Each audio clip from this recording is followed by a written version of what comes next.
Latest టెక్నాలజీతో చిన్న injection తో నన్ను పూర్తి ఆరోగ్యవంతురాలను చేశారు. Elite spine and pain management centre, Manikonda, Dilsukh Nagar. ఒకసారి మనము వాళ్ళ మదర్తో మాట్లాడే ప్రయత్నం కూడా చేద్దాము. తల్లి ఎంతో రోధిస్తుంది, బిడ్డని కోల్పోయిన బాధలో వీళ్ళందరూ ఉన్నారని తెలుస్తుంది. ఒక్కసారి మాట్లాడే ప్రయత్నం కూడా చేద్దాము. అమ్మ, మీకు చెప్పిండా ఇట్లా నేను చనిపోతున్నాను 2 రోజుల క్రితం చెప్తే మీరు మందలు ఇచ్చినా అని కూడా చెప్తున్నారు. ఎందుకంటే ఆల్రెడీ పవిత్ర చనిపోయిన తర్వాత కూడా సరే ఎంతో మంచికో చెడుకో చనిపోయినది, ఇప్పుడైనా పిల్లలను చూసుకొని ఉందాము అని కూడా అనుకోలేడా?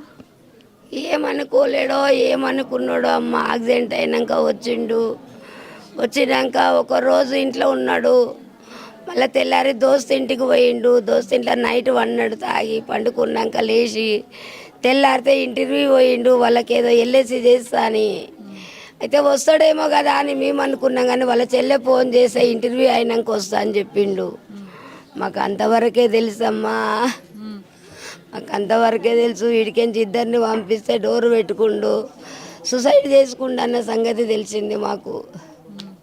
అంతనే తెలుసు. అంటే ప్రజలకు కూడా ఎంతసేపు పవిత్ర ఇంకా చందువే మ్యారేజ్ చేసుకున్నారు, వీళ్ళే దంపతులు అని తెలిసింది. కానీ ఇప్పుడు ఉన్న భార్య నిజమైన భార్య అని చెప్పి ఎవరికి తెలియదు. ఎందుకని అలా కప్పిపుచ్చుకునే ప్రయత్నం చేశారు? ఇప్పుడు శిల్ప ఉంది అని కూడా ఎవరికి తెలియదు. ఎందుకని మీరు అని బయటికి రావలేరు? లేకపోతే ఎందుకు? ఏదో మారతాడేమో కదా అనుకున్నాము, మారతాడేమో అనుకున్నాము. కానీ ఆ దేవుడు అట్లా చేసింది. ఏం చేస్తాం, చేసిన వాళ్ళు ఉన్నారు కదా, మారతాడేమో కదా అని అనుకున్నాం. మారలేడైనా అంతనే. మంచి పిల్లలను మంచిగా చూసుకుంటేనే. ఇప్పుడు భార్యను ఎలాగో చూసుకోకపోతుండే, కొడుతుండే, తిడుతుండే అని చెప్తున్నారు. అట్లీస్ట్ ఇంటికి ఎప్పుడైనా వస్తుండేనా? పిల్లలను మంచిగా చూస్తుండే పిల్లల్ని బాగానే చూస్తుండే. మంచిగానే ఉన్నారు వాళ్ళు. ఈ పవిత్ర కలిసినాకనే మంచిగా చూడలేదు అంతే, కానీ బాగా చూసుకున్నారు. వాళ్ళు ఇష్టపడి పెళ్లి చేసుకున్నారు వాళ్ళు. అంటే ఎందుకు ఇప్పుడు ఎవరైతే మీ కోడలు ఉన్నారో వాళ్ళు కూడా ప్రేమించి పెళ్ళే చేసుకున్నారు. సుమారుగా 10 ఏళ్ళ వరకు ప్రేమించుకొని పెద్దల సమక్షంలో ఒప్పుకోకపోయినా ఒప్పించుకొని మరీ చేసుకున్నాక కూడా ఎందుకని మరో ఆడవాళ్ళ దగ్గర ఎందుకు వెళ్ళాల్సిన అవసరం ఏమొచ్చింది? ఏమో ఇంకా వాళ్ళకే తెలియాలి, ఆమెకు వానికే తెలియాలా. భార్య బాగా చూస్తుండే, చాలా బాగా చూస్తుండే భార్య. అదేం దుర్బుద్ధి పుట్టిందో మనకు తెలియదు. ఎప్పుడైనా పవిత్ర మీతో మాట్లాడిందా? మాట్లాడలే.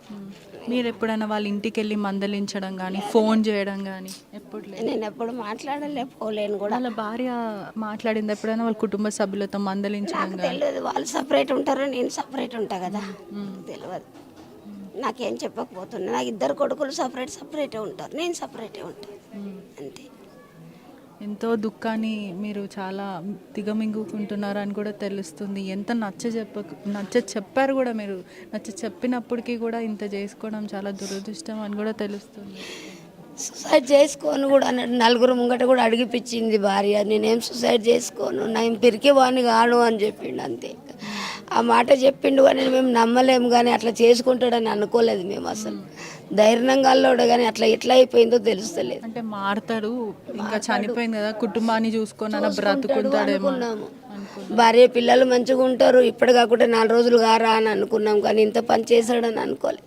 మరిన్ని వీడియోస్ కోసం ఛానల్ ని సబ్స్క్రైబ్ చేయండి. లేటెస్ట్ అప్డేట్స్ కోసం వాట్సాప్ ఛానల్ ని ఫాలో చేయండి.